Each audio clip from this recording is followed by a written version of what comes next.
Hey YouTube, welcome back to my channel. If you guys are new here, thanks for joining. I'm Brianna and it is so nice to virtually meet you.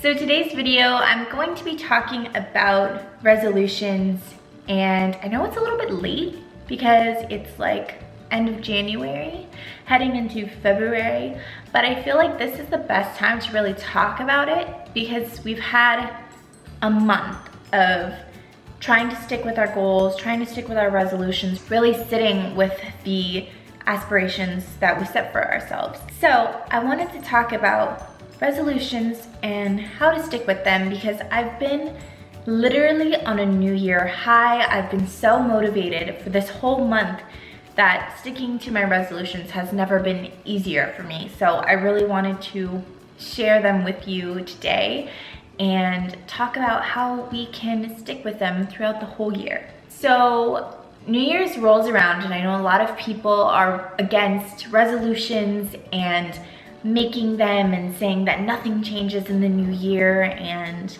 you know they're pointless and everyone gives up. And I think that's such a pessimistic attitude to have towards making resolutions or goals and bettering yourself. But I'm not saying that the new year is the only time that you can decide to make some changes in your life or set some goals for yourself. You can make goals for yourself or start life changes at any point in time. But there's something special about a new year that gets your blood pumping, gets your inspiration juices flowing, gets you pumped and gets you really hopeful for the new year. And I think that's awesome. And if you can take that positive attitude towards the new year and run with it, you're gonna do amazing things. If you are into making resolutions for the new year and you've already made yours, fantastic, good for you because we are heading into February now. And I hope you're sticking with them as best you can. And I hope you're still feeling as motivated as you were on the first of the year. I know health and fitness are big ones to go towards, and that's kind of what we're gonna be focusing on today. But there's so many resolutions that you can make for yourself as far as personal goals, as far as work goals, as far as relationship goals, whatever it may be, there are tons to make. So as far as health and fitness resolutions go, for myself, one of my resolutions was to go to the gym 6 days a week, and that is a feasible goal for myself. Not only do I work from home so I can leave the house and get a workout in, but I also picked up a part-time job at the gym, which means I have literally no excuses as far as working out because I'm already there, so I can work out before or after my shift at work. So 6 days a week wasn't an outrageous resolution for me, especially as someone who loves the gym, has already built a really, really strong habit of going to the gym. 6 days a week wasn't bad. Another resolution that I set for myself was to hone in a little bit more on my diet as far as how much protein I'm getting in, because with how much activity and weightlifting and training I'm putting into the gym, I need to make sure I'm getting an adequate amount of protein and my other macronutrients in there. So while I'm not really strict with my macros at this point, I am paying a lot more attention to them so I can stay healthy, keep my body moving the way that it needs to, and keep it progressing in the way that it needs to. Another resolution I have this year is to really get into, honestly, the best shape of my life. The past couple years, I've really been struggling figuring out what works for me. If I even loved the gym anymore, there were a lot of struggles in the past couple years and a lot of balancing. I'm really at a point where I feel confident in my diet and what I've learned throughout all of the years and what works best for me. I feel really confident in my commitment to the gym. I feel so good about it that I know that this is my year to get in the best shape that I've ever been in. I have an amazing self-love for myself that I haven't had in an extremely long time. And so I am completely committed to getting into the best shape of my life while loving myself every step of the way. And that kind of ties into a career resolution of mine, which is to become more a part of the fitness community, whether that's traveling to expos or joining an apparel team or becoming a bigger part of my supplement company. It all kind of ties in together, and I want to feel like I look the part, and I want to feel confident in being a part of those companies and looking my absolute best and hopefully inspiring others. So now that you know my resolutions, I'm going to talk about how I'm staying focused and motivated and driven. So I am a writer. I write everything down. My thoughts, my plans, my appointments, my dates with my husband, whatever it may be, I write everything down in my planner. I'm a very organized and visual person, and having it all laid out for me gives me a sense of calmness and relaxation and peace, and makes me feel like I am just on a roll. It's just what works for me and has worked for me since high school. So I would definitely suggest getting a planner and loving it as much as I do. Write everything down. There's usually notes sections where you can write down ideas or inspiration you have. Make sure you schedule everything out. Treat your workouts as appointments. You wouldn't miss a doctor's appointment, so why would you miss a workout? You have to treat it as a way of life and a way that you would treat anything else. So treat your workouts that way. I write inspiration at the top of each week. So whether it's be stubborn with your goals, or you're gonna get sponsored in 2016, or this week's gonna be really busy, so focus. Just whatever you wanna write to yourself that is going to inspire you, motivate you, and keep you on track, write that at the top of your week. Anything that's gonna inspire you and keep you on track that you're gonna see every single day is going to keep your mind on the prize.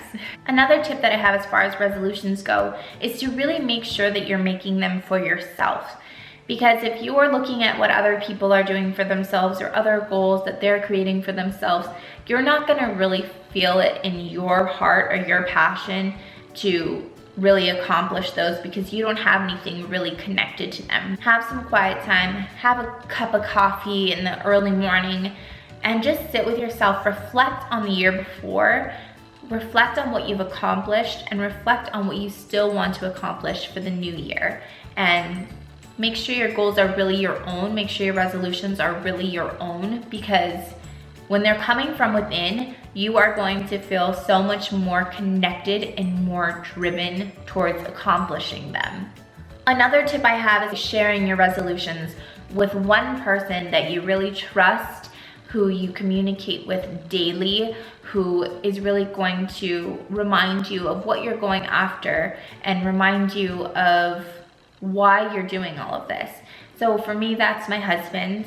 I told him kind of what I really wanted to focus on this year, and he's there for me every step of the way. I get to celebrate little celebrations with him, and while he may not get it because he's not into fitness and health, he's still supportive.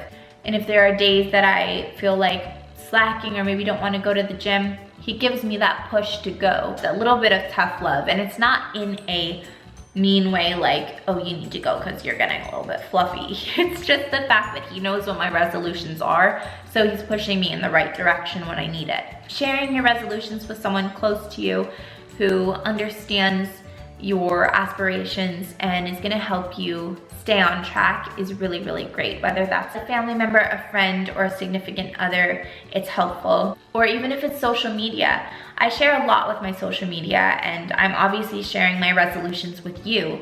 And when you share it with a bunch of people, it just kind of gives it that accountability factor, because so many people know what you're aspiring to do that it kind of pushes you in the direction you need to go.